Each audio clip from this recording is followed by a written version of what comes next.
Welcome to the Creepin' It Real Show, your one-stop shop for weird news, spooky, and otherworldly and paranormal shenanigans. We'll take a dive into what's going on in creepy pop culture. You can follow Creepin' It Real Show on Twitter at creepin_it. You can email us at creepinitrealshow@gmail.com. You can also go to our website, creepinitrealshow.com. Without further ado, welcome to this week's episode. Hey there, creepers. Welcome to the Creepin' It Real podcast. I am one of your hosts, Miss Moni, and I am here on this cold by Southern California standards morning. Super cold it's been all week. With your other host, Miss Christy. How you doing? Hello. Good morning. I'm doing well. I'm on my second cup of coffee and ready to talk some shop. Nice. And Mr. Yardley, what's up with you? Hey, I'm doing great. Parlaying here in Atlanta. It's a little drizzly, but the weather is actually starting to get a little warm, so I can deal with that. Very nice. And we have, to start off our show, as we often will do, some weird news. And Miss Christy, I want to hear about a boy who claims to have laid eggs from his rectum. Yes. Apparently some kid in Indonesia is saying, and his dad is backing up this claim, and possibly a doctor. I don't know if he's in fact seen it or not, but this kid claims to have laid up to 20 eggs from his butt. I don't. Well, where else would they come from? You know? Exactly, his mouth. I don't know. Of course, you know, the scientific community is saying this is impossible, but the dad is saying this is happening, and the first one he ever opened was just all yolk, and then a couple of other ones were all just like white, like I'm assuming the whites, and then now some of them are like the yolk and the white. Of course, doctors are suspecting that he's deliberately shoving these eggs up his butt. But can you imagine, like, how would the egg not break if you're trying to shove an egg up your butt and then lay it at the same time? Like, I can't imagine. In all honesty, though, have you ever tried to squeeze an egg and crack it? They're pretty sturdy. I mean, I don't, you know. Oh, you're meaning from your hand. I'm like, Yardley, I think you're revealing something about yourself I don't want to know. But what I'm saying is, it's not like they're resilient things, though. Like, you can't crush it if you just put it in the palm of your hand. So I would just figure that, you know, all of the belly fat that I have, I'm pretty sure you could probably, you know, drop a few eggs in there and them not crack. But yeah, but proceed, please. I don't want to defend this guy's rectum, but you know. It sounds awful lot like that's what you're doing. Yeah. Maybe he hard-boiled them first. I don't know. Well, he said that that's not what his dad's saying, but I you know what? Not like parents these days are reliable people. You know, you can't believe their word either. So I don't know. I just thought it was an interesting topic to discuss about this kid. It says leading experts are naturally baffled with Akmal's unknown condition. The doctors have said it's impossible for eggs to form inside a human body. Well, no shit. But yeah, so I guess further studies are to be revealed later. I don't know. I believe the doctors. I'm kind of on the side of this guy that's just his thing of like putting eggs up his ass. Yeah. I mean, come on. The doctor that has to study this kid's rectum also. Like, seriously, some kid makes up this stupid story and you have to be the one taking it for the team and going up. Exactly. How do you even keep a straight face when you know that the story is total bullshit? Mm-hmm. So whoever that doctor is, he's like the most professional person on earth, because I would have laid into that guy. Like, come on. Yeah. You know, well, stop it. Rectum, I would have damn near killed him. Wait, what? Just pay me with 3 chickens, and I'm getting oh my God. It says that he's been hospitalized for his condition several times, and he recently laid 2 eggs in front of doctors. So I don't believe it. I just think it's hysterical that it's even in the news. Mental illness? Is that what he's been hospitalized for? No. And what do y'all think about this? Because even, when you were reading that, you say leading experts are naturally baffled with Akmal's unknown condition. Like, really? So there's a bunch of experts who actually got brought in on this shit? Like, you know what I mean? Like, if I got the call, Yeah. That kind of attention, seriously. I'm just going to start telling people I'm laying eggs now so that I can just start getting leading experts to come study my rectum. Come check out this guy's cholesterol-filled taint. Yes, paging Dr. Yardley, the ass expert. Please come to the emergency room. We've got quite the case for you. I want doctors that look like the Grey's Anatomy doctors, please. Okay, I'm just gonna be like, gee, I think I'm laying eggs. I need to have top gorgeous doctors come examine me right now. No way would I be claiming to lay eggs if I knew a hot doctor was going to be examining me. I'd be thinking of something a little better than that, something more glamorous. I just am so hot. I don't understand. I feel like I'm going to catch on fire. I'm so hot. And I'm laying eggs out of my ass. What do y'all think about the maybe he was swallowing them whole? I have seen someone swallow an egg whole before. Do that, yes. So maybe he was just doing that, just swallowing a bunch and then, How would they get through the whole intestinal stomach acid and all that? I don't know. Y'all thought way over this than me. I was just like, a kid says he's laying eggs. This is great. Now we're like seriously debating. First time there's a fertilized one coming out and it's a freaking chicken. They're going to be like, yeah, we know you're full of it now, kid. Exactly. Well, my vote is totally with he swallowed them, though. To be honest with you. How? Yeah. Yeah. I mean, aren't those? I mean, isn't that the point of a shell, to be able to withstand some elements? I don't know. Well, absolutely. And also, I think we all know, or at least, if you grew up in rural America around people who had farms or chickens, when you're on a farm and you get these chickens that aren't really messed with at all, you notice that their eggs are, one, they're smaller if you have your own chickens. And also, in addition, I mean, we know we steroid everything up. So if we're thinking about those eggs that you'll get from the supermarket that are, the jumbo eggs and things like that, that's not really natural stuff. You know what I mean? Mm-hmm. Yeah. So, more painful to lay too, I would imagine. Yeah. So I totally believe this guy just, some farm raised chickens or something, smaller eggs. I think he just kind of OD'd on those and had to get them cranked out. Well, cranked out he did, and someone needs to whoop this kid's ass for being full of it. But at any rate, maybe if they tell the kid that they're going to cut him open to see what's going on, maybe he'll stop this nonsense. Like, just kidding. Yeah. And also, I need pictures. Like whatever. Maybe I don't. I don't know. No, I just need pictures of the people who said that they did this. Like, there's no picture of the kid. I understand he's a teenager, so I don't know if the rules in Indonesia are different about showing kids' faces, but I need a picture to go with this bullshit. You know what I mean? Like, I need to see who this kid is. So if I ever happen to be in Indonesia and I see this kid, I can just smack the shit out of him. You're going to make these claims like a grown-up. You get to have your face plastered all over the media like any other grown-up. How about that? Absolutely. I agree. Well, I was looking for a story to add to our weird news, and I wasn't sure if each story would be appropriate. And the headline to this one is Texas woman defecates in plants to hide drugs during arrest. And I thought that was kind of interesting, and I thought it was up our alley because, we're so highbrow here.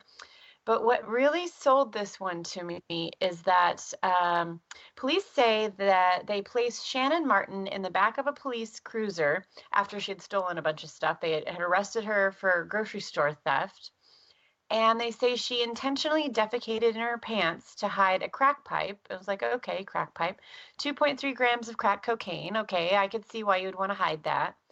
But then also the defecation covered a Valentine's Day card that she had stolen. What? And now that it's covered in her excrement, as it says here in this article, it made me laugh out loud, and I knew that this was the article for us. Mm-hmm. So I feel like nothing says Happy Valentine's Day like a card covered in your poo and a crack pipe and some crack for your loved one. Have you all taken a look at this article? Did you have any thoughts on the lengths that this woman went to hide her drugs? You know what? I mean, for me, I bet that there are hundreds or maybe thousands of stories of people doing stuff like this. But how much did she crap? I mean, did she crap that she thought it would cover up a Valentine's Day card? You know what I mean? Like that's, to me, if you crap your pants and the police smell it, that's going to make them have to kind of investigate as well. But man, just swallow the crack, keep the card in your hand, and keep it moving. You know what I mean? But Yeah, I don't know. I'm confused about why she felt like she needed to put the card in her ass. I mean, I can I think she understand was the stealing it drugs. too, so she just wanted to conceal everything she was stealing, basically. What if it was one of those? What if it was one of those pop-up cards so that when they found it, they opened it up and it was like the crack was like Yeah. in the pop-up part or something? Yeah, Oh. but This is so lame. this is so confusing to me because it's not like you walk into a store and steal the cocaine and the crack pipe. So those clearly must have already. So how did this happen? Like, so does the drugs already in her ass, and then she went in the store and stole a card and put the card in her ass? Or was she worried when the cops pulled her over, she just crammed it all up her ass and thought maybe the card would be some like trigger for the cops to know that she has drugs? I don't Well, know. I think what happened, I mean, just kind of reading the article, I think that when she was in this, what was it, a department store, she was probably stealing the card, had the crack Already already there? on her, and then when the police showed up, she Crapped her stupidly pants. tried to, she stupidly tried to hide the card as well, but she probably already had the crack and then was like, I don't know when she came to the decision, I'm going to shit my pants to do it, but I think I think it was just her in the spur of the moment when she knew she was going to be taken into custody and charged for those drugs. And who knows, this might have been this lady's third strike or something, so she's probably trying to think, what the hell, whatever I can do to kind of hide this potential, life-changing bust. Maybe I can poop my pants and they won't find out. I just never, who thinks of that? Like, that wouldn't have been what popped up in my mind at that moment. I probably would have tossed the crack. I wouldn't. People who do drugs probably are the ones who thought of this. I think the moral of the story is don't do drugs because it makes you think that, point A is concealing drugs and point B is concealing drugs with poop. Like, this is not a decision that you and I would generally make. I have a feeling that she pooped her pants because all that crap was in there, not because she wanted to. I have a feeling she was probably working hard to hold that in, and then the card just did it for her. It was like, sure, okay, a crack pipe and some cocaine, but then you cram a card up there. That's got to trigger your poop reflex or whatever. I don't know how that works because I've never carried that much crap in my butt before. But that's not untrue, but working with people of a certain element, I assume she pooped intentionally, thinking I'm a sick that woman. the cops would not go through that to find out what she had actually done. Or maybe she was even worried about drug sniffing dogs and she would throw them off the scent. But at any rate, I do feel sorry for the cops and how much they had to clean the back of their cruiser when she did that there. We were feeling sorry for those doctors for having to examine the egg butt boy, but I would feel much more sorry for these doctors. cops. Like, I don't think a cop signed up for this. Yeah. So yeah, that's something that happened. Hooray for Texas. Yeah. So that's the weird news of the week. Very anal focused. Anal-centric. Yeah. Well, and that being said, Annihilation was our main topic. Take that as you will. The movie review. So from this point on, we're going to talk a little bit about the book to the film, the controversy to the film, but then after that, creepers, spoilers. So from this point on, if you don't want to have the movie spoiled for you, tune out and come back later, but otherwise come along for our ride. So Annihilation is a movie, based off the first book of a trilogy, actually, of sci-fi books, but there are a lot of differences between the book and the movie. And there was a little bit of controversy for the film in terms of whitewashing because they cast Natalie Portman. But to kind of put that to rest, I looked into that a little bit. And for starters, in the books, the characters don't actually have any names. They're called the biologist, the psychologist, etc. They're not actually given any character names.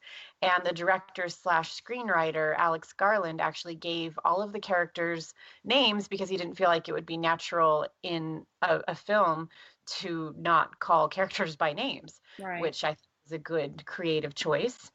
But anyway, the third book had not apparently been finished, and that was the only point at which they hinted at where the main character, who turns out to be named Lena, the biologist in the film, was actually of Asian heritage, which again they did not hint at in the first two books, and of course the movie only covers the first book. So let's throw away that little aside, I think. But the rest of it, though, is open for us to dig into. So first of all, Alex Garland, the director slash screenwriter, has an amazing track record. He has directed Ex Machina, 28 Days Later, Never Let Me Go, and Dread. Honestly, of those things that I just mentioned, I don't find a bad film in that bunch. Have you guys watched a lot of, or familiar with a lot of work from Alex Garland? Oh yeah. Some, yeah. Have you guys seen Ex Machina? I have, and I really like 28 Days Later. Yeah, me too. That was a crazy movie. I thought, and I liked Ex Machina too, for different reasons. Two very different types of, not really, I wouldn't classify Ex Machina necessarily horror per se, but I mean, it was, I don't know what you'd call it, like thought-provoking and disturbing.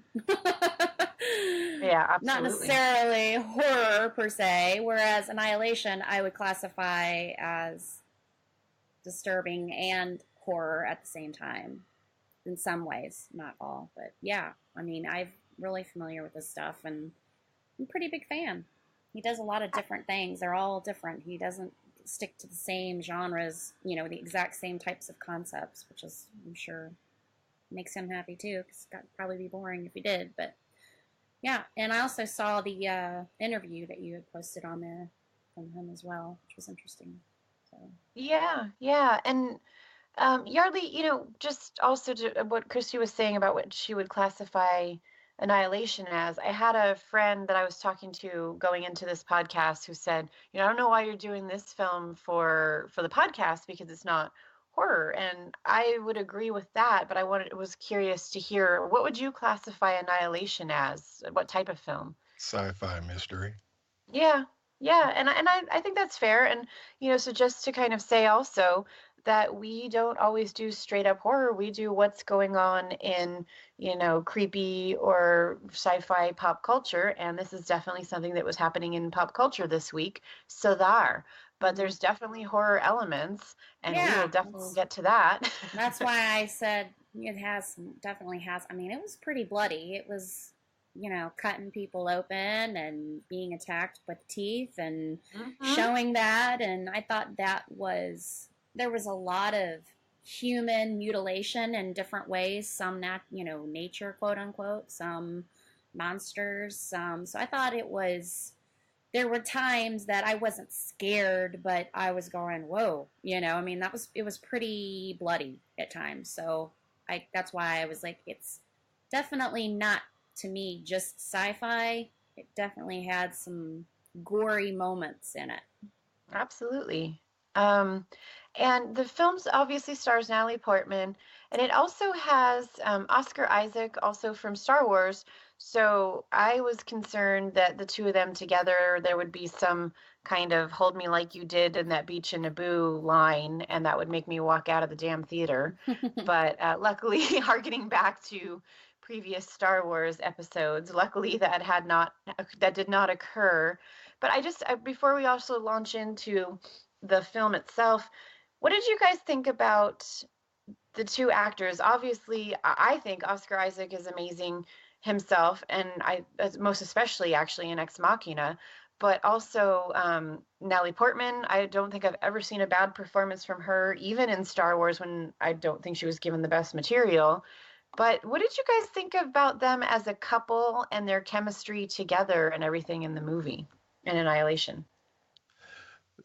Well, you know what? For me, because, when you watch this movie, they didn't necessarily hone in a whole lot on backstories. I think that might be a legitimate kind of complaint that people might have about the film, is that, you know, we find out at the beginning of the movie that all of the events that we're going to see later have already happened. So she's kind of giving whatever memory that she has a shitload of I don't knows, which is what the audience is probably saying when the movie is over. But I think what I do like the whole, it's over and then she's going back and telling what she remembers. But at the same time, you learn kind of early in the movie that, the fates of all of these characters, you know that they're not going to make it out. So when you're actually watching the movie, it kind of takes away some of that tension, because you already know that she's going to be the only one who I was going to mention that too. Yeah, that she's the only one who survived. So I think that they probably could have done, but you don't really need a lot of talking about these characters. But from what I hear, as someone who has not read the book, I hear that the movie probably does more to give you a little bit more information than the actual book does. Have either of you read the book, or can you co-sign that? Or I haven't read the book, but I read a lengthy article, excuse me, talking about the differences between the movie and the film. I mean, the film and the book. But one of the things they did say is that the book did not have that framing being, in the beginning where you find out basically the fate of the characters like you did in the film. And so I kind of questioned that decision in the film. And my husband was saying the same thing. He went to see it with me. And it was sort of like they could have had, if they wanted to have that framing of Natalie Portman being questioned, so at least we know her character makes it out alive, but they could have said what happened to them, and she either says, I don't know, or she doesn't answer, and then we go into what actually occurred. Yeah. So, I don't know that she had to answer that question there, and that was one of the first things that I sort of questioned in the film. What did you think about that, Christy? Well, first off, I wanted to say really quick about the husband and wife. Yeah. I felt like, judging on where their relationship was during the movie, it was an okay chemistry, because the first thing I felt when she started talking to Daniel was there was something hinky going on there. Like, you could tell, even though he was inviting her to just the barbecue, that there was something in between them, and I could immediately felt like, well, that was an awkward conversation, and what's going on there?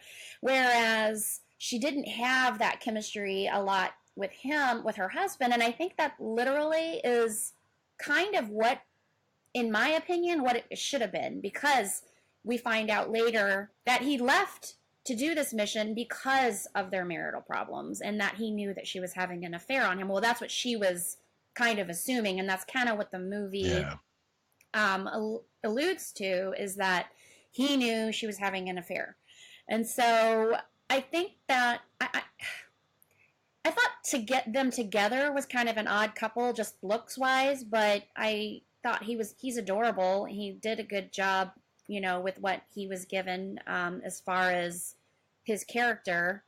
And so with that, I felt like I think it was supposed to be a surface, like, it's all supposed to look good on the surface. They're married and they're supposed to be happy, but there's so many underlying currents that yet you don't know, and then you find out later there is really dramatic issues going on with them, and it actually plays into why he chose this mission. So anyway, that's kind of how I felt about that. But then, I'm sorry, what was the other question you asked me? And now I've lost track of everything.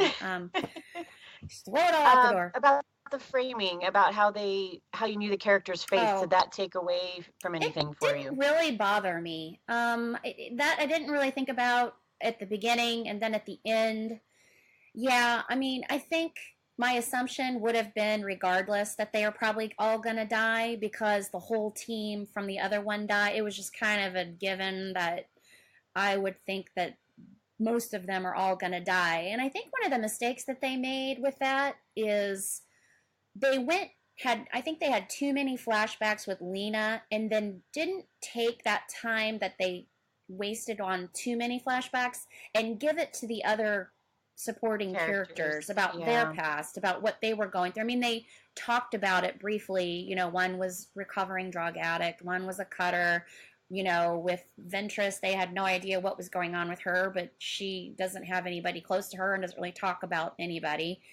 And of course, you find out later what was wrong with her as well. But I think that they had spent some of those flashbacks on flashbacks for them. We would have been a little more invested in what was happening with them too. It would have been more meaningful that when they all met their deaths in different ways, it would have been almost like, I think, because, you know, when you think about the cutting with the girl, and then I know we're jumping ahead a little bit, but she turned into the flowers. It's almost like her making her ugly scars beautiful. You know, every person that died, there was some bizarre either reflection of what was going on internally in their lives or something. There was just meaning behind that, but because we didn't have a lot of past explanations of their characters, you didn't really get it, you know, as you go through. So I think it could have been, I think that part could have been done better, but that's just my opinion. Well, what about, and actually I think when you initially asked the question, Moni, I don't think that I answered about her, Natalie Portman's character and Oscar Isaac's character, about their relationship in general as framed, you know, in the movie. I do think that they should have had a flashback to show that they had some type of, you know, problem or an issue that would lead us into knowing that he went because of those marital issues. Like Christy was saying, I could tell when she was having the conversation with her colleague, when he invited her to the cookout, when he grabbed her arm, I immediately thought they're fucking. Like I you know what I mean? Because it's the little that's arm what I thought. grab. Yeah, I was like, oh yeah, they're doing something. Well, and her reaction in her face, it was like she repelled, like it was like a guilt or a like, you have no right to tell me, you know. And you could tell there was definitely more than just a coworker situation going on there. I mean, yes, I absolutely thought the same thing. They're fucking. That was like, you knew. They both, as we find out later, they both did have kind of good points. Like, he couldn't tell her how long, you know, that she needed to mourn, which I don't really think that he was intentionally telling her that, but I also like his point of view as well. You know, if you think that someone's deceased, and I think they said it had been about a year, right? Yeah. Or close to a year. You know, everybody has to come to grips with certain situations in their own way. But I think that him telling her is like, look, you know, you got to move on because nobody's going to be undead and you still have to live your life. So I think that he makes some good points there. But on the other side of that, when you're someone who's grieving, even if you're having troubles in your relationship, you still want to kind of do things your way. So you can tell that she was conflicted. She wanted to move on, but she was still staying in the past. And it was probably guilt. That's exactly it. Yep. You know, some of the things that she was doing. So yeah, I agree. Yeah. So before we jump too far, because I think people aren't going to know what the hell we're talking about, but some great points made by both of you for sure. So let's get into the actual play-by-play of the film. As we mentioned, we see in the very beginning that Lena is in some kind of government facility being questioned, and she doesn't know what happened to the other characters, but basically she says they've died, so we kind of already know that. And then we see 3 years earlier, the shimmer basically coming down from space and hitting a lighthouse and expanding out. And then we see Lena teaching about cells at Johns Hopkins University.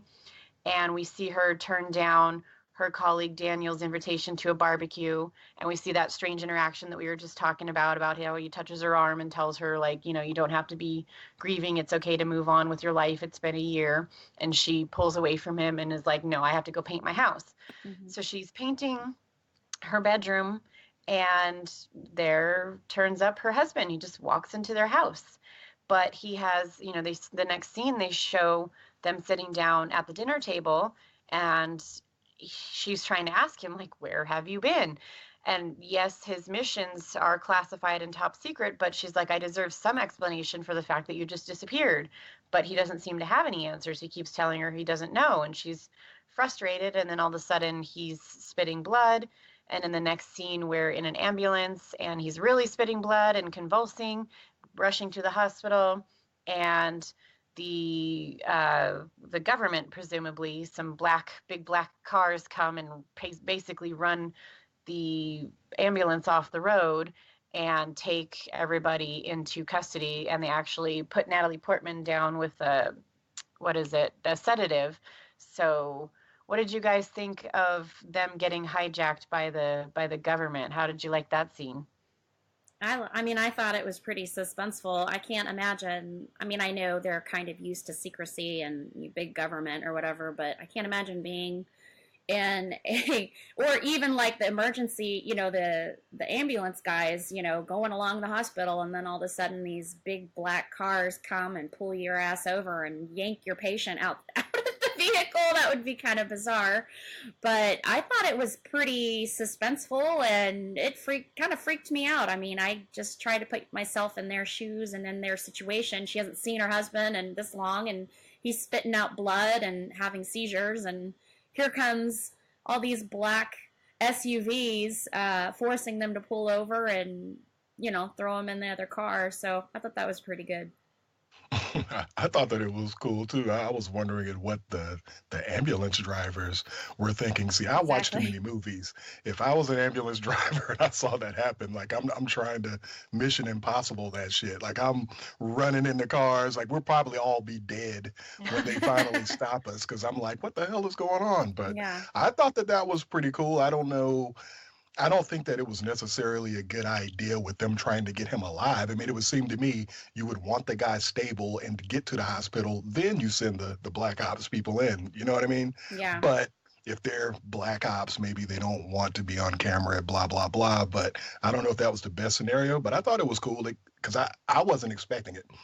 Before I went and saw this movie, I hadn't read anything about it, any blurbs on the book or anything like that. So I was like, well, where are they taking us? But then I realized later, and I know that Moni's going to get to this, what was it, Area X is where they took him.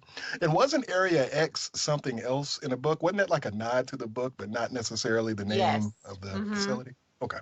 Because then in the book, they didn't really call it the Shimmer. I don't know if they just decided that name was more accurate and or marketable. But yeah, it was always referred to as Area X. So that was really the only nod, was just that on the screen, it just flashes the name Area X, basically, which is, really the whole secured area, not just the quote unquote Shimmer area that everything that's being swallowed up is inside of. So, I mean, I feel like that was pretty accurate anyway. And Area X made me think of Christie for some reason. I don't know, the whole like Black Ops cars coming and then Area X. I don't know, Christie's had so many really cool like government conspiracy theories and areas that she says that people have been the government's hiding things on, that I was just like, this is Christie's jam right here. Like I thought of you. Well, when you grow up in a state that literally has secret towns that you're like, people can't even talk about what they do, I mean, you do kind of, and you party in missile silos growing up. I mean, you kind of get this weird things in your head that this happens. That's probably I can't talk. It's possible. It's realistic in my head that something like this could happen. And in my head, the reason why they pulled them over, they didn't want them going to the hospital. They don't want anybody knowing, who knows what was wrong with this guy. He could have anything, inside him from the Shimmer. So they were like, of course, that's not the case, which we know that now. But at the time, hell yeah, they pulled that thing over. They didn't want that ambulance reaching the hospital. Yeah, they didn't even want probably the hospital to even know about any of this, his existence, that this was a problem. And so, yeah, I thought it was pretty intense. Well, I didn't think about it till right now, but I kind of wonder what happened to the ambulance driver, because I assume that he would have been quarantined at least for a little while until they figured out if he had been exposed to anything weird too. He's not going to talk. Instead of Mission Impossible, I would have like walked away whistling, been like, I don't know nothing about nothing. Just leave me alone. I'm just going to go get another patient. Okay, thanks, exactly. Bye. So we're in Area X, and we find out from the shrink, who is played by Jennifer Jason Leigh. Love her. Yeah, she was super kind of like so monotone and muted down that she was like, you knew something was going on with her. Mm-hmm. And that there was more to her story. Just the minute you meet her, you're just like, something else is up. And she, comes to tell now in kind of basically quarantined and sort of imprisoned Natalie Portman that this shimmer thing has been growing on Earth for 3 years, coming straight from that lighthouse and going outward and swallowing everything in its path, and that multiple teams have come in, and that her excuse me, her husband is the only one who's ever come out from it. And so there's a group of women we find out who's going to be led by the psychologist. Ventros is her character name, that's going to be led by them. And Natalie Portman decides that she says she owes her husband, and that since she's a biologist, she studies cells, and that she is also former military, which just happens to work out, that she is qualified and wants to join the team into the shimmer to find out what's going on and to find out a way to save her husband. So, is that a decision you guys would have made based on like just someone that you love needed to be saved, or would have you been like, oh, look at the time, I guess it's time to go back to my life and my house? Let's go find Daniel. No, I'm just kidding. I don't know.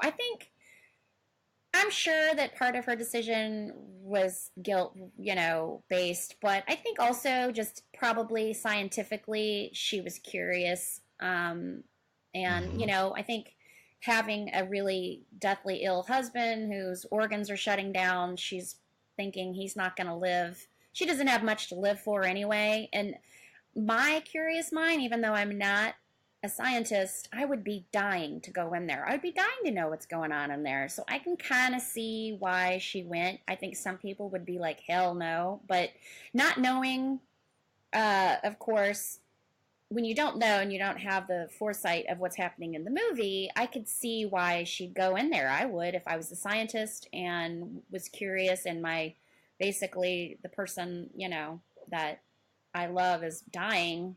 What else? She doesn't have much else to live for, so why not? Yeah, I agree. I think it was scientific curiosity. Now, was it mentioned in the movie? Because I don't think that they knew, or is this a book thing? Weren't there like 12 other expeditions out there? Yeah. Previous, but Yep. that wasn't revealed in the movie, was it? Was it? They said there were several others. I don't know if they ever mentioned a specific number. I do feel like being lucky number 13, I'd be like, I think that the bad luck runs far enough. Yeah, that could be the case, because I know that, of course, they're not fully probably briefed on everything that happened before, and they couldn't be because a lot of these people didn't come back. I beg the question, even with the Area X people or whatever, they've been sending these teams in, they haven't been coming back. It would seem, though, that you would have a process where, because I know that there's not really a concept of direction or time in the Shimmer, really. Yeah. But man, you have to piece together a way like, gosh, maybe don't go so far this time and come back and tell us what happened. And then you can kind of check how it's affecting these people or something like that. But it seems like once you actually get in the Shimmer, you're screwed. You're screwed, because a lot of these characters throughout it, it's like you kind of forget. I think that's part of the deal, that you don't necessarily remember everything that happens. Mm-hmm. But man, that's got to be a tough call. But I probably, if I was a scientist, I would probably be on the side of, let me go peek in here to see what's going on. I would be scared shitless, and I would have my affairs in order before I left. Yeah. But I think curiosity might have gotten me, and I probably would have taken the dive. Yeah, and in her situation especially, like you were saying, not much else to live for, but a empty house and a lot of grief. But a couple things, and this is just me, I think, suspending my disbelief and overthinking it. I mean, it's a sci-fi book and film, and you have to go a little bit outside of what would be a good decision in our world. Otherwise, none of this stuff would happen. But I would, for instance, maybe suggest some kind of harness system wherein I'm tied or tethered to something like outside of the Shimmer. Yeah. And so if you pull me out, even if I'm dead when you pull me out, at least you can study my body. at some point I will be pulled out after, say, 24, 48, whatever, pre agreed upon many hours or days that I've been inside this shimmer situation. And I realize now that the shimmer has ways of fucking that up, but still worth a try after 12 other groups of people have gone in and disappeared.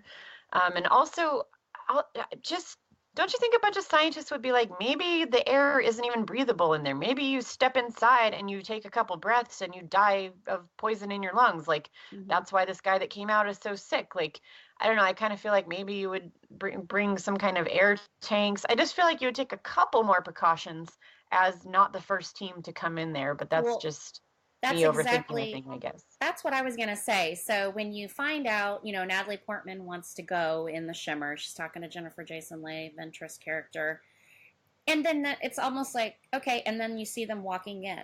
It's like, really? Yeah. That's it? Like, that's really all you got to do to prepare to walk into this thing? There's no major good equipment. I mean, she brings a microscope, we know, and some food, rations, and a tent. Like, that's all you're giving these people after team after team have walked in? Like, no, I mean, of course, guns, but I just felt like it was kind of hodgepodge for supposedly a scientific study. I don't know if it's because it was so secretive that they didn't have the resources. I wasn't sure, but I thought that was kind of, I don't know, bizarre that all of a sudden then she is walking in like nothing. Like, okay, well, it's not like you're going on a fucking camping trip. I mean, you're going possibly to never be seen again. I mean, don't you want to take a few extra things? Or yeah. So yeah, I agree with you on that. I thought it was kind of weird. I remember in the movie kind of doing a double take, like, so I guess we're doing this now. Like, just literally the next blink of an eye walking in the shimmer. So okie dokie. And it was just kind of a quick jump from her going there for her husband dying, then all of a sudden learning about the shimmer, then boom, now she's walking in. Yeah. So we go to walk in, and it's a wall of rainbow-colored soap bubbles called the shimmer. And I don't know how I felt about the way that looked. The movie was beautiful, but I don't know. Just, I don't know what else I would have done to change that, but it did look like soap bubbles to me. And when we go inside, we find out that time means nothing, and that they've basically, by the rations, looks like they've been there a few days, but this is the first we're seeing of it. None of their navigation equipment or their communication equipment works, but they're able to figure out which way south is, and they're going to head out towards the ocean, which should also take them to the lighthouse or the source of this whole thing. And so as we're going through this, Radek, one of the other characters that, like Christy had mentioned earlier, we didn't get a lot of backstory or care too much about by this point, gets pulled in by a giant alligator into this little shack. And I'm super excited about that part because, everything up till then had been like interesting, but now like shit is going down and we're getting the horror element of this film. So what did we think about giant gators? Yardley, what did you think about giant gators? I thought it was cool. I think that they were basically saying, if my memory serves me correct, when she was analyzing the gator, which I thought it was really well rendered, when she was saying that it had a combination of like, I don't know, like crossbreeding, but she also made the point that animals can't, crossbreed. Yeah, with a shark, it has shark's teeth. Yeah, which is one of the first things that kind of make you think, okay, what does this shimmer area do? That it's basically doing, I want to say, unnatural things to the things that come into it. Like with people, it seems to drive it crazy, but with wildlife, it seems to merge them together somehow. Mm-hmm. But I thought that the scene with the alligator, I really thought that it was pretty dope. And I would never, even if I thought the thing was dead, I'm never getting my head that close to the inside of an alligator's mouth, because any type of nerves or something could make the trap close. But I thought I thought it was pretty dope. Now, in addition to that, you remember when she initially got pulled into the house? Yeah. I forgot the young lady's name, the one who I think was a drug addict or whatever. Yeah, Radek. She was a cutter, I think. Was she the cutter? Yeah. Okay. Actually, yeah, I believe so. I thought that she was done. Like, how the hell do you get away from an alligator like that? I thought she was toast, but I really did dig that part, and I think that was the first instance in the movie where you got your first jump scare. I just hate that they showed that part in the trailer. You know what I Yeah. mean? I thought that was kind of. I don't think that they should have done that, but I thought that part of the movie was pretty solid. Christy? I agree. I agree. I think the only thing that I had a hard time digesting with that whole thing was I thought the alligator was awesome or whatever it was, that the hybrid thing.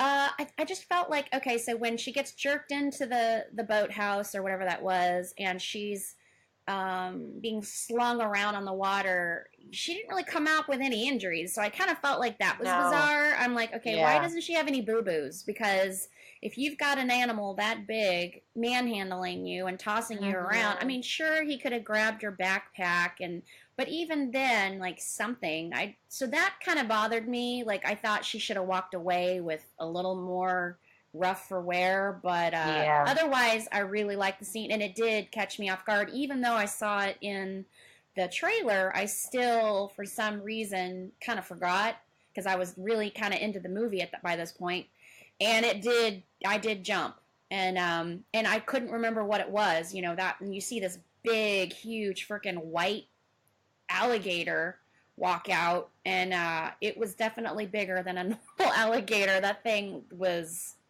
yeah, it was coming and it wasn't going to be stopped. I mean, Natalie Portman had to literally put probably 2 rounds of whatever gun she had in it before it finally stopped moving. So it was a good, pretty intense part of the movie. Yeah, and we get our first glimpse of Natalie Portman being a physical badass, where this thing is charging at her, and everyone else has failed to stop it, and she just drops into her training, like drops down onto her knees and just like puts a bunch of bullets in its face.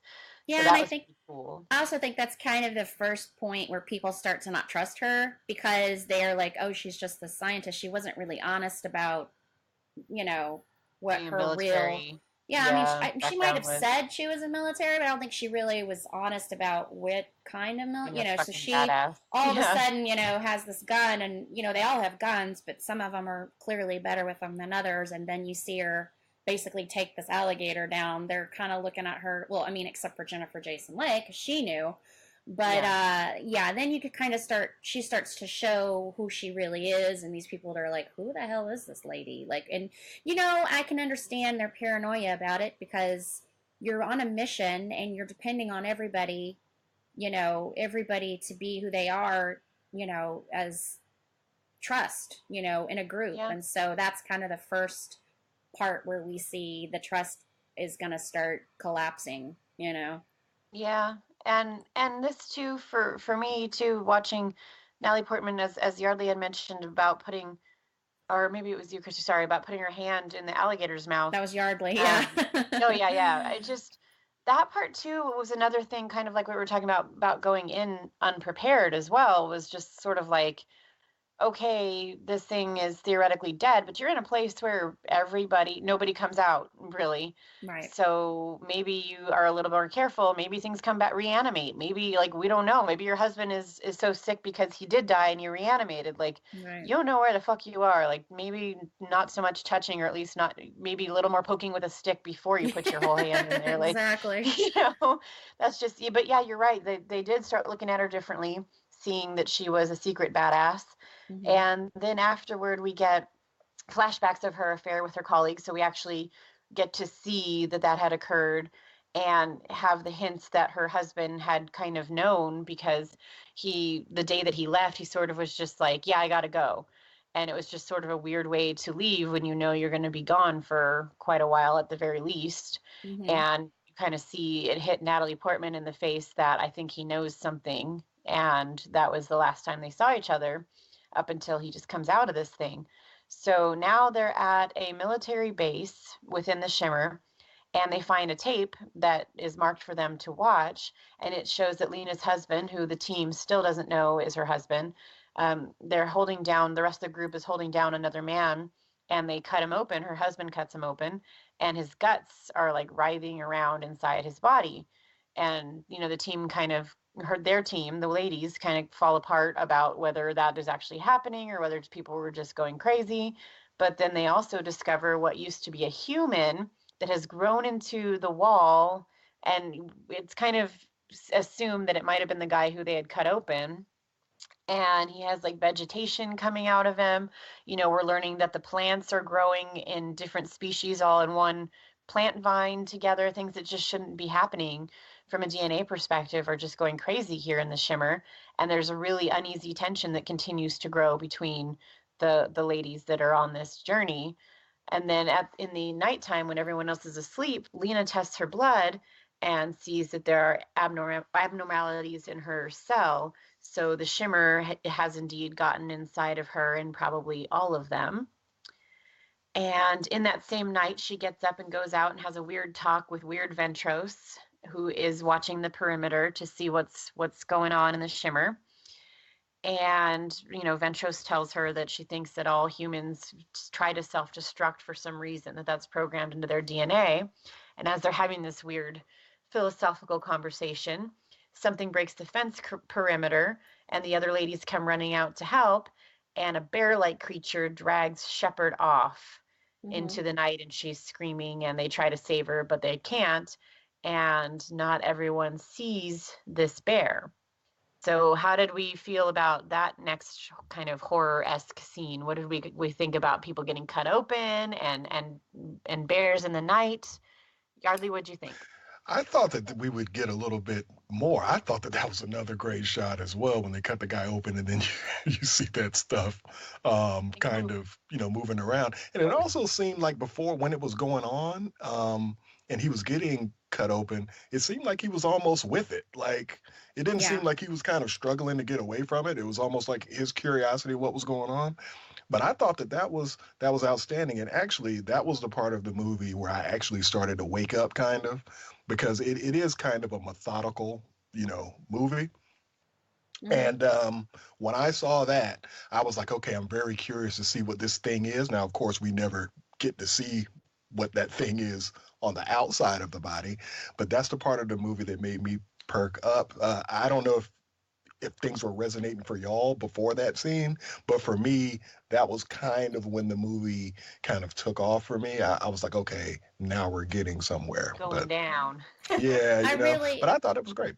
I enjoyed Ventress's clapback to Lena about, they were having that discussion before the bear shows up, where Ventress basically says that when she was saying, cells basically self-destruct, and she calls her out something about the marriage, like marriages, basically.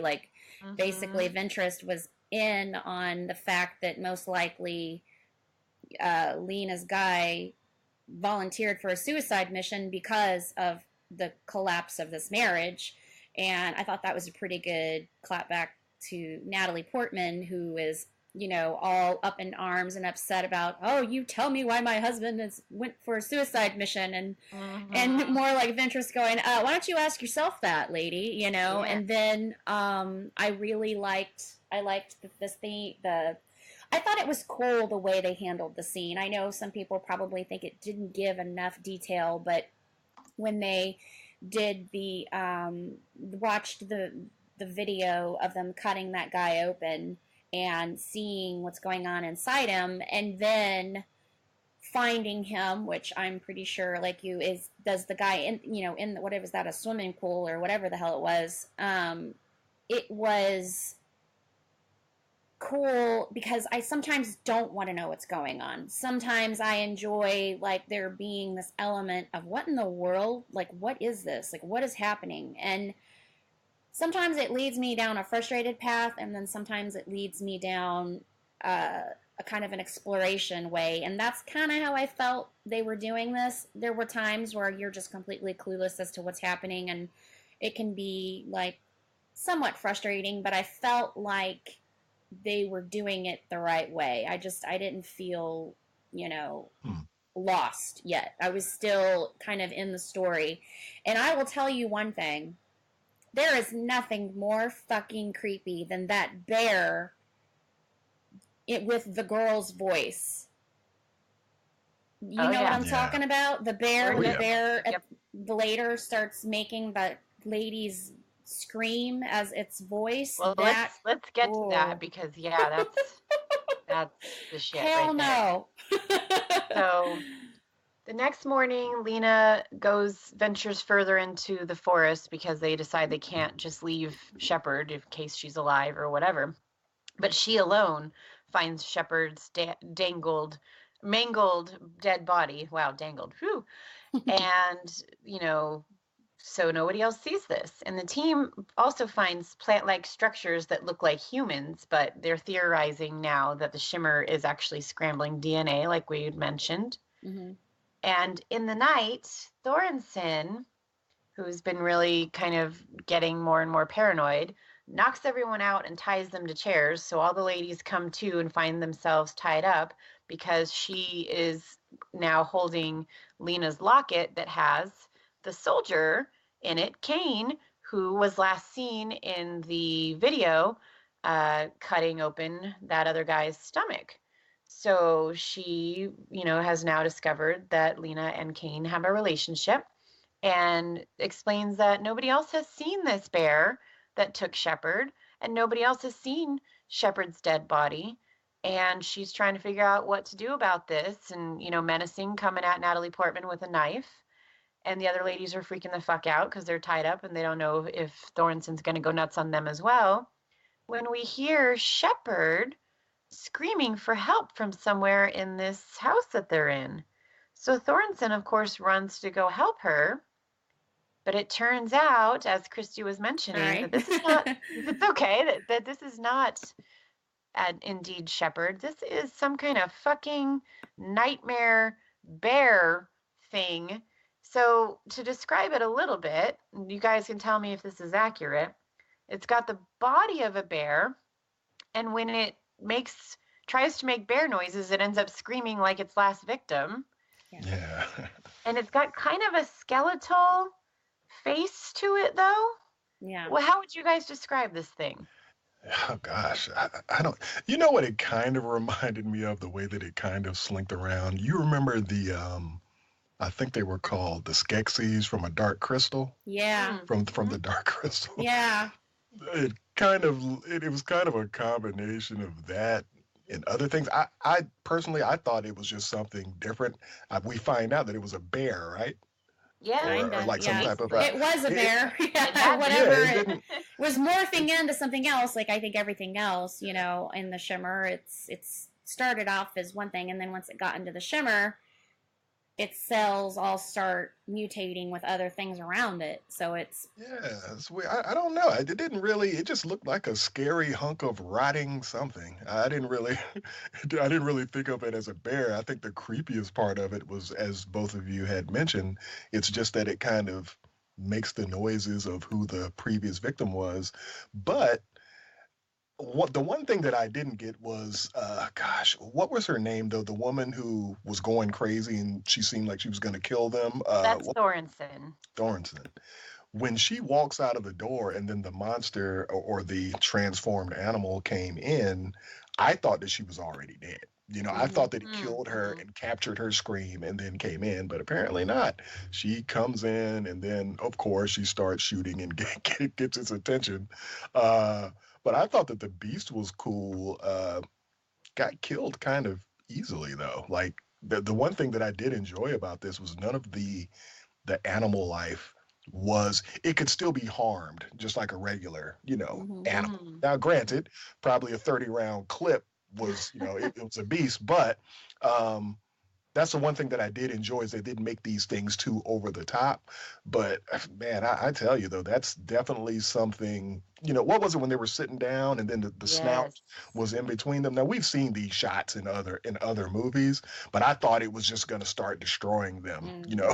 When they were that's what would have scared me the most, is not having the ability to like defend myself if it did something. Yeah. So that tension for me totally worked, because I probably would have passed out. You know what I mean? I'd be like, oh God, this is how I'm gonna die. Like all the shit that I did in my life, I'm gonna die in a shiny shower curtain with a fucking animal beast. You know what I mean? Like a shiny shower curtain. I'm dead right now. Oh, the ones they got at Target. Yeah, they have some shit. Shower curtains. But yeah, I thought that it worked, but still, I have to say, but even this is about midway through the movie. I have to admit, I'm still kind of at a point where I'm like, what the hell is this movie like about? And then by the time the movie's over, I mean, nobody really gets any answers. I think it's a conversational movie, and it's probably a movie that you probably have to watch a couple more times to kind of notice things that you didn't that might help you in it. Yeah. But at this point in the movie, I'm like, I wasn't really locked into knowing like where we were going. And I guess that's good. And I guess it's kind of bad for some people. But anyway, Yeah. we can, we'll probably get more into how we felt about it. But I agree. Yeah. I mean, I didn't know exactly what was going on either. I knew it was definitely, I mean, you had a lot of foreshadowing because at the beginning, Natalie Portman was in class teaching and she's talking about cells and she's talking about how, cancer cells or whatever are basically your body self-restructing back to a singular cell. And so in some way that whatever's happening is going to be something to do with that. So in my mind, I had that kind of thinking, okay, this has got to be something to do with cells, because she had also already looked at her blood and saw that the cells were affected by the shimmer, that, the environment around her. And then you could tell with just the animals that something bizarre, they were mutating or something really bizarre was happening. And so that's, of course, what by this point I'm thinking, but it still isn't explaining her husband or anything else, of course. And that's the big question, is what the heck happened to this guy? And so by then I was clueless but not frustrated by it. I was still just trying to wait for it to all to play out. Yeah, so same. I was still enjoying the film, and so let's run right into the third act. So still we have one of the coolest scenes to my mind, horror wise, that when they shoot this bear, and then also when he takes Thornson's like throat out and like her neck like squirts. That was kind of cool. And then later on, the next morning, the psychiatrist has left. Dr. Ventros, that's what I meant to say. I was going to say Voorhees. I'm thinking like Friday the 13th. But Ventros has left because she wants to go on to the shimmer. And I think we found out at this point, and then we find out later, it's because her deal is she has cancer, so she's not planning on coming out at all. So she's fine with moving forward on her own. But in the meantime, Radek, the one who we saw, again, as we mentioned, these characters are kind of throwaway.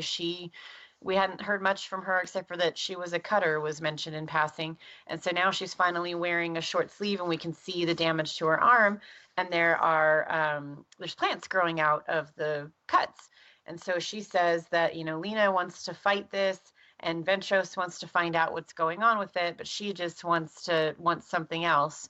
And she just starts walking, and Lena tries to follow her, and she comes around a corner and there's all these plant people, and we presume that Radek has become one of these plant people, but this is where she disappears and we don't see her again. So that's something. But okay, third act, Lena makes it to the lighthouse and finds a charred skeleton and a camera. She watches the camera and turns out that the charred skeleton is a very confused Kane who takes a phosphorus grenade and is like, if you find Lena, like, let her know, and like ends up blowing himself up or kind of setting himself up on fire. But as the camera backs up, we find out that this is being filmed by Kane clone. So that was quite a moment. And Lena's like, oh, this is terrible. Yeah. What did you guys think about Kane clone? Oh my gosh. Yeah, it was totally weird. But what do y'all think about the notion of, when you're talking about scientists investigating this thing, even getting up to the point where we see the camera and it gives us those revelations?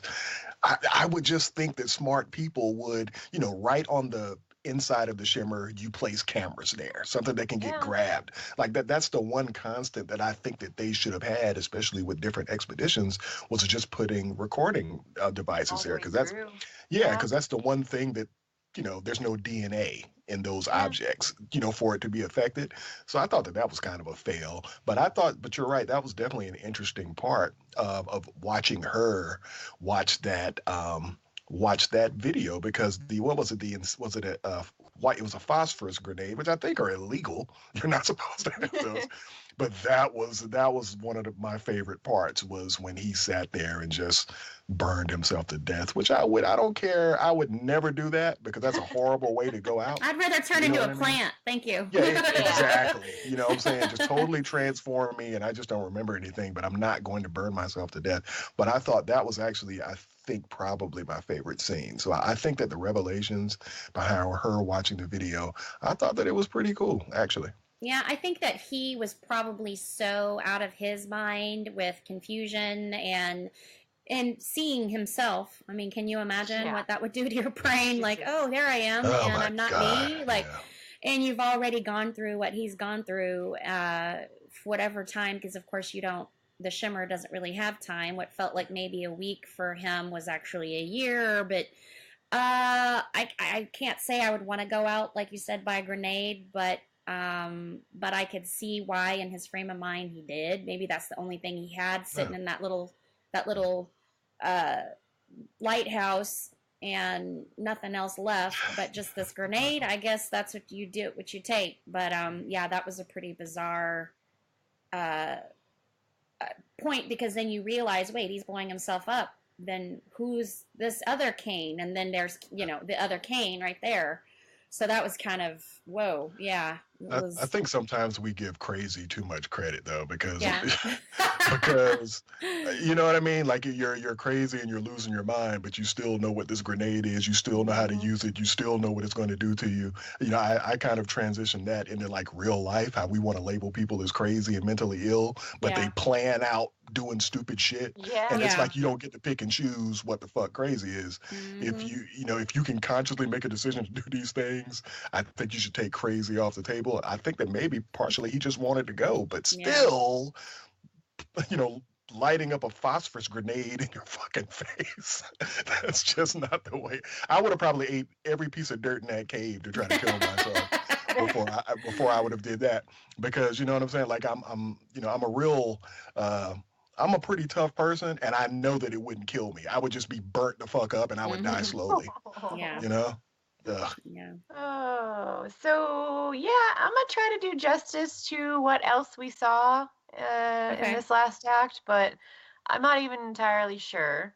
There's a hole, and I think Lena is trying to find Ventrose, so that's why she goes in the hole. I would not have gone into this hole, but that's what most smart people wouldn't have done. But Lena goes into the hole, and sure enough, Ventrose is in there. And Ventrose is like babbling about annihilation, and then she sort of like contorts and explodes and becomes like a light creature. And then the light creature looked like bad CGI. I don't know if y'all liked the way that that thing looked. Starts mimicking everything that Lena does. And then Lena, who's supposed to be this like military badass chick that we've seen do some badass stuff up to this point physically, like decides she's going to hit this thing, which is a good instinct because she needs to get the fuck out of there. And this thing just hits her once and she like blacks out and hits the floor. I'm like, okay.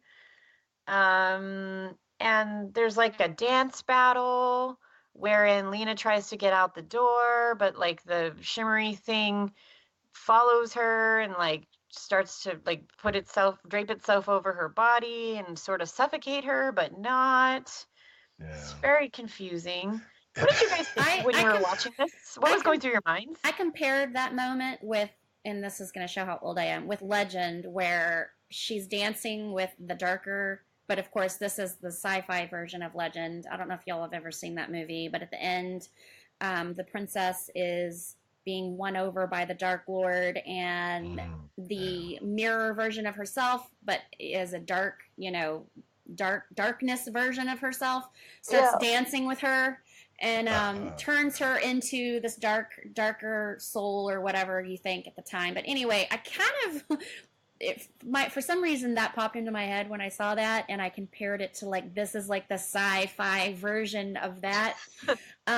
This part made me uncomfortable. It was awkward to me. I wasn't, and I'll go down already and say I liked this movie. I didn't like parts of it. I liked a lot of parts of it. I loved that it doesn't give you all the answers and that you're kind of left thinking later. But I did not like this part. It was weird to me. I thought the little thing that was dancing around all rainbow looking was bizarre. It didn't have really a point to me. I don't know. You know what it looked like to me? It looked like an unrendered motion capture test. Yeah. You know? Before the effects were finished. That was probably the weakest sci-fi that was there, so that kind of took me out of it a little bit. But it almost seemed like the scene, the part of it where she's kind of pressed up against the door and then it like lays on her back or whatever, and it seemed like when she was struggling it was more of an effort, but it kind of seemed like she kind of let go, and that's when it kind of, it seemed like the more stress or the more she tried to get away from it, the stronger it became and became more aggressive. And it just seemed like she started to let go, and then it kind of softened up, and that was when they ended up on the ground. But I have to say, like, I do think that was one of the weakest sequences, at least visually, for me. But I guess what it was kind of trying to tell us is that this thing was, starting to kind of become, what do you call it? Assimilate. Right. It was trying to kind of merge with what was going on. Yeah, that kind of took me out of it. I don't think that part was as strong, but it didn't kill the movie for me. Yeah, because it kind of came out of nowhere, and then also wasn't visually strong. And I was just like, what am I watching all of a sudden? I mean, we went from like nature and flowers and all this stuff to all of a sudden tangible monsters to actual like CG. It was weird. People in suits. And what was weird too, and I know this is just nitpicky, I guess, but Natalie Portman's not a big woman, but I feel like you have all the resources that a movie has with a big budget, and they didn't pick anybody that was physically the same size as Natalie Portman. And I guess you could be like, well, it's because it was an alien being and it was, trying to get down to the same size as her. But if it was going to try to mimic her and be her, I just thought it would have been the same size. And it was noticeably bigger than she was. And it just, I don't know. But then it's doing everything she's doing. And I'm like, if you're not really the same, then you're not the same. I'm very, very confused about all this. So I agree. At any rate, a weird situation. That was a weird moment of the movie for me, for sure. It reminded me of Black Swan. They're doing this like dreamlike ballet. I don't know. So she hands the thing. She finds another phosphorus grenade because those, as Ariel was saying, they're probably illegal. Apparently they're just laying around, and she hands it to the thing, and the thing's like, okay, I'll take this. And so she pulls the pin and like runs off, and it catches it on fire. And the thing, instead of stop, dropping, and rolling, just proceeds to burn the entire fucking shimmer down. So we're watching everything with like music and just burning and burning. And then we go back to the current day in the Area X facility where Lena is being questioned. And she asks if Kane is better or how he's doing, and they tell her that he is doing better now, and which in just a second we'll see why that was kind of weird to me. But she goes to see him, and she says, "Is it really you?" And she says, he looks at her and says, "I don't think so." Yeah. And so they hug, and then they look, and you'll see both of them have weird color changing eyes. So dun dun dun, it looks like Natalie Portman might actually be also her own clone. But I've never mind an ambiguous ending either. I know you were saying you liked that it was that way. I think it makes can make a cool sequel. I never need anything to have a bow wrapped around it. But I don't know. I really enjoyed the film, and then it got weird. I struggled a little bit with the ending because up until that point, it seemed like whatever the shimmer wasn't malicious. It was just a thing. It was a growing thing that crashed. It was turning what it was swallowing up into something else, but it wasn't doing it like in a way to annihilate our planet. It just That's showed why I up. thought Annihilation was a weird title too. Yeah, and but I mean, because they thought at the time that it was annihilating things, but then as you learn what's going on, but so I think that's why the ending was kind of bizarre for me with the little puppet thing that was happening, because up until that point I hadn't really felt like there was a thing, a person, a brain behind it. It just seemed like something with different, turning something else and just changing it and mutating it's us. Just doing what it does. Yeah. And so then when you get to the end and at the very, very end, I thought it was interesting because I don't think Natalie Portman's character was the clone. I think she was still herself. But anything, the second it walks into the shimmer, is changed forever. Yeah. So she had been in there long enough that, of course, she brought back some of what was in there within her. But this her husband, was a whole other dude, of course, because he blew himself up. So it was, that was the part, like I walked out of the theater and I had a lot of questions and I thought about it for a long time. And I liked everything. I didn't hate the ending. I just felt like the ending was not as strong as the movie itself. That's just what my feelings were about it. I enjoyed the movie. I thought the effects were great. I thought the soundtrack was beautiful. I thought the concept up until the very end was very intriguing and different, and I love different things. But then when you got to the end, it was like kind of a, I don't know. Yeah. Maybe that means because there's going to be other, I'm sure they'll probably do a part 2 or part 3 or whatever, but I just wasn't feeling like the ending was at all anything to do with the whole movie. It was like a whole other movie then started playing, and you're like, what? There's a puppet and it's dancing, and now it's is it trying to kill you or just trying to be you? And then now it just was kind of weird for me. I was like little kind of whiplashed there for a little bit. Yeah. Charlie, what do you think about the end?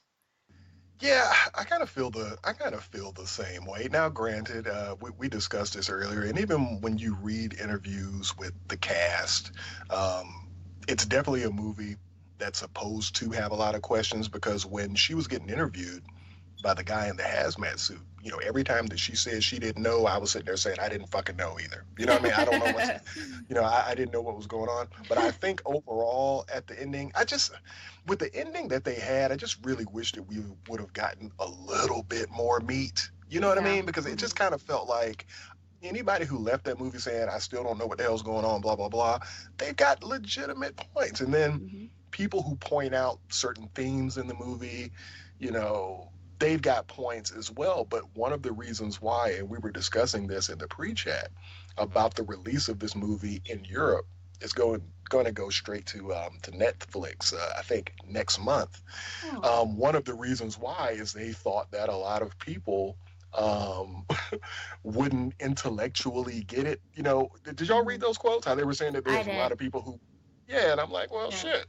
I think that, I'm a pretty bright guy, but I definitely need help to kind of track this movie, especially in one viewing. But maybe after I see it again, the ending will resonate a little bit more for me.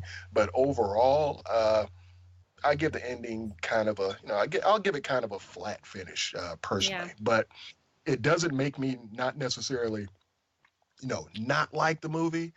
But I just think you had to this was one of those movies where you really had to finish strong for the people who might not have been picking up on things in the first 2 acts. You know what I mean? It's just, I don't know. Or maybe that was just me. Solid, but definitely not a smooth landing.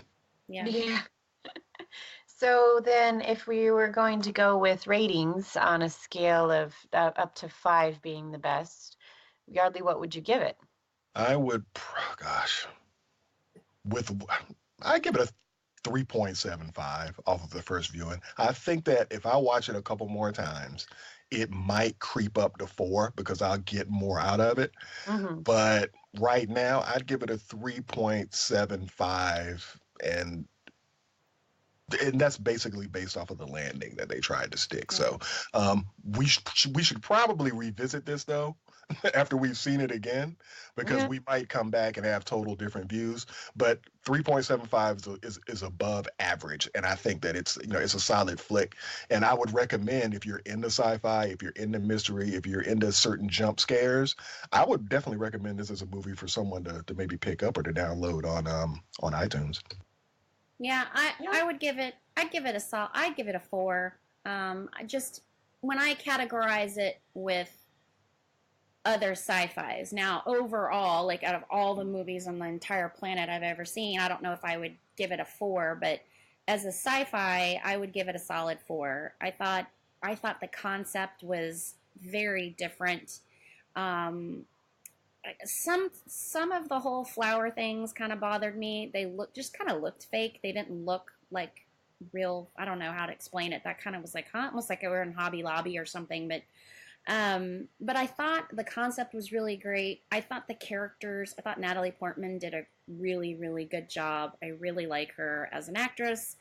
I think the other characters did great with what they were given. I mean, we already discussed that their backstories were lacking, but nothing on their part. They did the best to play the tortured, scientists and different things that they were. I agree the ending should have been better, but I think the movie itself was strong enough to hold that. It was a very solid science fiction for me. I enjoyed it. And I liked kind of walking out and not knowing what the hell just happened. Like, I was thinking about this movie for a day. I woke up that morning and had my coffee because I went to a really late viewing of it the night before, and was still just kind of like mulling over what I just saw. And for me, that makes it a strong movie. So yeah, something else that I because whenever you're doing a translation from a book to a movie, people are going to take liberties. I wish the liberty that they would have taken was reduce the amount of scientists and just focus on us getting to know fewer characters a little bit more. Right. You know what I mean? It's just that's really the only. That's probably my main beef, is you just kind of want to care, but they kind of took that away when we knew that how they were doing the flashbacks. I just wish they would have probably done that. And they were saying that this is 3 books, the Annihilation series. Yeah. Okay, because I know I'd read somewhere that I think annihilation was like the call sign for one of those scientists to commit suicide. Suicide, yeah. Yeah, and I thought that was kind of clever how they titled that, but you wouldn't know that unless you read it. Yeah, so definitely makes me want to read the series for sure. I was gonna say, I'll give it a 3.5 because out of 5, it kind of annoyed me, and I don't know. I just think I loved Ex Machina so much. So I know that the director / screenwriter could do better. And Ex Machina was based off of a graphic novel, and so I know that he can do adaptations better. I know that the ending to this is completely different than the book ending, even though I haven't read the book. And so and roll your eyes all you want, Moni the book person, but I am curious. I'm thinking about reading it because, I'm curious if they fleshed out the other characters better, or if there wasn't much to work with in the first place. I know that there was at least one less character, so maybe having fewer characters, like Yardley said, might help with being able to take the time with the ones that you do have. I think maybe the movie just wanted more people to kill. I don't know, but and there wasn't a bear apparently in the book, which I would totally miss it now that I've been spoiled with that awesome horror scene there. So I would kind of like to read it and see. This has an 8 out of 10 on IMDb, which, as we know, is a big deal. But anyway, 3.5 for me. I might want to watch it again, but I have to get over kind of the bad taste in my mouth. That third act, just not the very, very end, but just that dance off with that thing annoyed the shit out of me. I don't really can't really put my finger on why. I just saw it last night, so I haven't had a whole day to kind of go over why that bugged me so much, but I was just like, what is even happening right now? That I felt the same way. I had another day to kind of like think about it and digest it, and it will, for me, it wore off because I did walk out of there going, what why was that there? What was the point? Like, it just didn't give me any kind of, it literally made me feel uncomfortable watching it. It was like, oh, that's awkward, like weird, not in a good horror way, in a I'm kind of embarrassed for you, kind of way. Yeah. So I totally get what you're saying. So awkward. So that being said, Yardley, it's mainly your show next week. Did you have any kind of teaser that you wanted to give us about what we're going to be talking about, or do we not know yet? Yeah, you know what? I thought it would be fun for us to just kind of talk about some slash horror things that have come out recently. So something that kind of stuck in my mind after I watched it the first time was the Cloverfield Paradox. Now, I'm going to be honest, whenever you read about these Cloverfield movies, so many people have so many strong opinions, about where I guess they think it should go and how they all tie in. But me personally, I watch these movies kind of, even though I know that they're somehow connected, I kind of look at them as their own thing, kind of. But Cloverfield Paradox was something that I watched, and I personally enjoyed it. And I thought that it would be a nice treat to maybe talk about this movie and to possibly kind of branch out into how they all connect, because there is some connective tissue at the end of that movie that I think is kind of cool. So this way we get a little bit of horror, a little bit of sci-fi, and, just a little bit of a fun movie in general, at least for me. So I figured we'll kind of go down the path of doing the Cloverfield movie. Now, we were talking in the pre-chat about whether or not we wanted to do the first movie. I'll say we'll just stick to this, and if we're feeling it, we can kind of do some comparisons to the other movie. But let's get our Cloverfield on next weekend.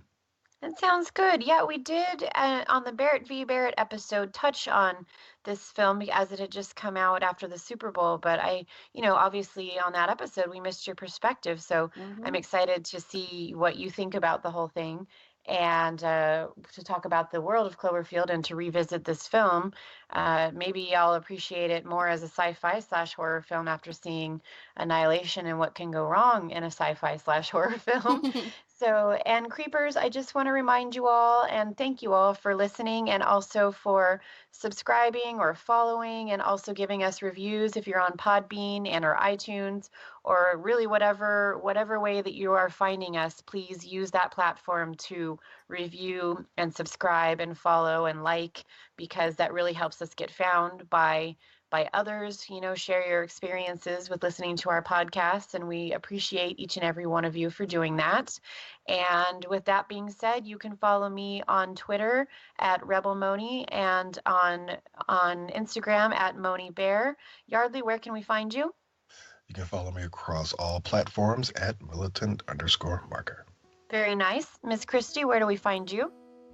We are at creepin_it on Twitter, and the Creepin' It Real Show on Instagram and on Facebook, and I'm Creepin' Christy at Instagram. All right, very nice. So thanks again to you guys and to everyone who's listening. Have a creepy week, you guys. If you ever hear that thunder, put your eye to the sky, boy, and wonder. Maybe there's a kingdom above the weather, or in whether you're gonna get on A is up to him. If you ever hear that crying in the distance, like some siren, maybe there's a singer with no ring around her little finger, no love. And if I lose my voice, or if I have no choice but to go quiet, Won't you sing for me a melody into the night air? And if I die too young, oh, if the wolfie comes, fee-fi for fun. And if I die too young, oh, if the locusts come, well then run, run, run.